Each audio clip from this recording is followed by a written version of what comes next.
الحمد لله رب العالمين، والصلاة والسلام على سيد الأنبياء والمرسلين وعلى آله وأصحابه أجمعين.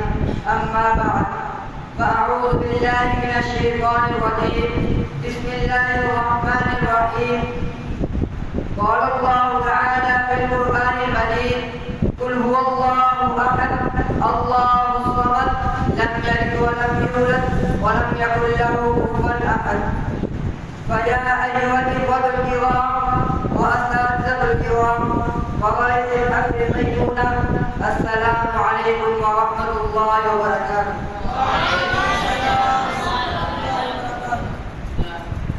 يسرني أن أتيحت لي هذه الفرصة التي أستطيع فيها أن أقوم أمام حضراتكم وأتحدث حول موضوع التوحيد.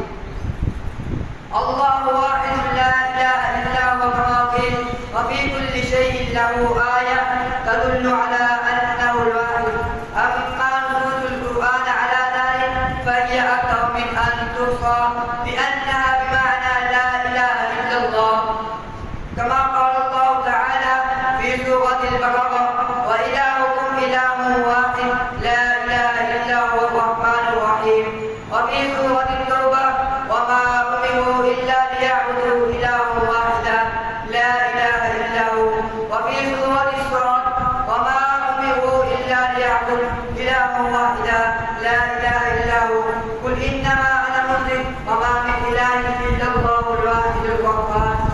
جاءت الرسالة كلها لتقدير هذا المعنى، كما قال الله تعالى: هذا بلاغ للناس ولينذروا به وليعلموا أنما هو إله واحد لا شريك له، لا في ذاته ولا في صفاته ولا في أسمائه ولا في أفعاله.